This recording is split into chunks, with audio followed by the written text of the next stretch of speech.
U പ്രതിഭ എംഎൽഎയുടെ മകനെതിരെ കേസെടുത്തതിന് പിന്നാലെ Alappuzha excise deputy commissioner P K. ജയരാജിനെ സ്ഥലം മാറ്റി. സർവീസിൽ നിന്ന് വിരമിക്കാൻ വെറും 5 മാസം മാത്രം ശേഷിക്കെയാണ് ജയരാജിനെ മലപ്പുറത്തേക്ക് സ്ഥലം മാറ്റിയത്.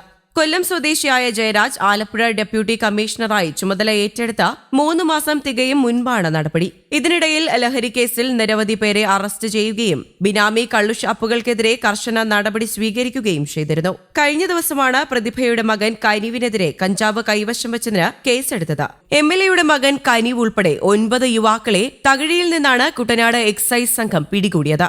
ആളൊഴിഞ്ഞ ഭാഗത്ത് കഞ്ചാവ് വലിക്കുമ്പോഴാണ് ഇവർ പിടിയിലായത് എന്നാണ് വിവരം. യുവാക്കൾ കഞ്ചാവ് ഉപയോഗിക്കുന്നുണ്ട് എന്ന രഹസ്യ വിവരത്തിന്റെ അടിസ്ഥാനത്തിലായിരുന്നു മഫ്തിയിലെത്തിയ എക്സൈസ് സംഘം ഇവരെ പിടികൂടിയത്.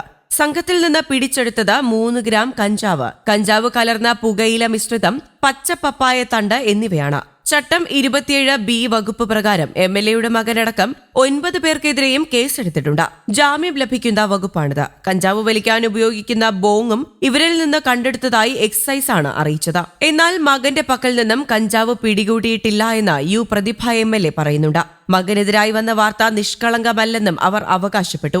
മകന്റെ കയ്യിൽ നിന്ന് കഞ്ചാവ് പിടികൂടിയെന്ന് തന്നോട് പോലീസ് പറഞ്ഞിട്ടില്ല. മകൻ ഈ നാട്ടിലെ എല്ലാവരുമായി കൂട്ടാണ്. മകന്റെ കയ്യിൽ നിന്ന് കഞ്ചാവ് പിടിച്ചാൽ അവന്റെ കൂടെ നിൽക്കില്ല. താൻ മാധ്യമങ്ങളോട് തുറന്നു പറയുമായിരുന്നുവെന്നും പ്രതിഭ പറഞ്ഞു. ഇല്ലാത്ത പക്ഷം വാർത്ത ആഘോഷിച്ചതിൽ അമർഷമുണ്ട്. മകന്റെ ഒപ്പമുണ്ടായിരുന്നവരുടെ കാര്യം അറിയില്ല. ആ കാര്യങ്ങൾ ബാക്കി കുട്ടികളുടെ മാതാപിതാക്കളോട് ചോദിക്കണമെന്നും പ്രതിഭ പറഞ്ഞു. കനിവ്, സച്ചിൻ, മിഥുൻ, ജെറിൻ, ജോസഫ്, ബെൻസ്, സജിത്, അഭിഷേക്, സോജൻ എന്നിവരെയാണ് CI ജയരാജും സംഘവും അറസ്റ്റ് ചെയ്തത്. ഏറ്റവും ഒടുവിലെ വാർത്തകൾ പുറത്തുവരുന്നതനുസരിച്ച് 3 ഗ്രാം കഞ്ചാവ് കൈവശം വെച്ചതിനും കഞ്ചാവ് വലിച്ചതിനുമാണ് കേസെടുത്തിട്ടുള്ളത്. എന്നാൽ പ്രതികളുടെ കൈവശം കൂടുതൽ കഞ്ചാവ് ഉണ്ടായിരുന്നുവെന്നും സ്റ്റേഷൻ ജാമ്യത്തിൽ വിടാൻ വേണ്ടി അളവ് കുറച്ചു കാണിക്കുകയായിരുന്നുവെന്നുമാണ് യൂത്ത് കോൺഗ്രസ് ജില്ലാ കമ്മിറ്റി ആരോപിക്കുന്നത്.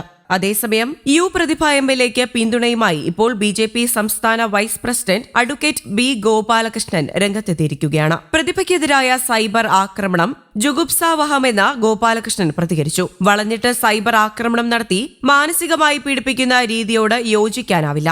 ഇതിന്റെ പിന്നിൽ ചരട് വലിച്ചത് കമ്മ്യൂണിസ്റ്റ് സാഡിസമാണ്.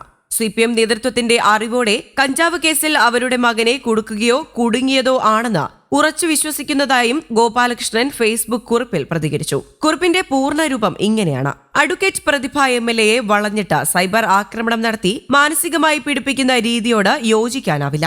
ഇതിന്റെ പിന്നിൽ ചരട് വലിച്ച കമ്മ്യൂണിസ്റ്റ് സാഡിസം അനീതിയും അപലപനീയവുമാണ്. CPM നേതൃത്വത്തിന്റെ അറിവോടെ കഞ്ചാവ് കേസിൽ അവരുടെ മകനെ കുടുങ്ങിയതോ ആണെന്ന് ഞാൻ ഉറച്ചു വിശ്വസിക്കുന്നു. അവർ ഒരു MLA മാത്രമല്ല, ഒരു സ്ത്രീയാണ്, അമ്മയാണ്. എന്തിന്റെ പേരിലാണെങ്കിലും ഇമ്മാതിരി വളഞ്ഞിട്ട് ആക്രമിക്കുന്നത് ജുഗുപ്സാവഹമാണ്. വാർത്ത വ്യാജമാണെന്ന് MLA ഇൻസ്റ്റഗ്രാം ലൈവിലൂടെ പറഞ്ഞു. മകൻ സുഹൃത്തുക്കളുമായിരുന്നപ്പോൾ എക്സൈസ് ചോദ്യം ചെയ്യുക മാത്രമാണ് ഉണ്ടായതെന്നും മാധ്യമങ്ങൾ തന്നെ വേട്ടയാടുകയാണ് എന്നും പ്രതിഭ പറഞ്ഞു. നിരവധി ഫോൺ കോളുകളാണ് വാർത്ത വന്നത് മുതൽ വന്നുകൊണ്ടിരിക്കുന്നത്. സ്വാഭാവികമായും ശത്രുക്കളുണ്ട്.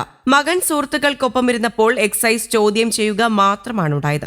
എന്നാൽ ഇപ്പോൾ വാർത്തകൾ വരുന്നത് മകനെ കഞ്ചാവുമായി പിടിച്ചുവെന്ന തരത്തിലാണ്. MLA ആയതുകൊണ്ടും പൊതുപ്രവർത്തക ആയതുകൊണ്ടും ഇത്തരം വാർത്തകൾക്ക് മൈലേജ് കിട്ടും. വാർത്ത ശരിയാണെങ്കിൽ ഞാൻ നിങ്ങളോട് മാപ്പ് പറയാമെന്നും നേരെ തിരിച്ചാണെങ്കിൽ പരസ്യമായി മാധ്യമങ്ങൾ മാപ്പ് പറയണമെന്നും MLA യു പ്രതിഭ ലൈവിൽ പ്രതികരിച്ചിരുന്നു. ആരും തെറ്റായ വഴിയിൽ പോകരുതെന്ന് ആഗ്രഹിക്കുന്ന അമ്മയാണ് താനെന്നും യു പ്രതിഭ പറഞ്ഞു. News desk, Kerala Kaumudi.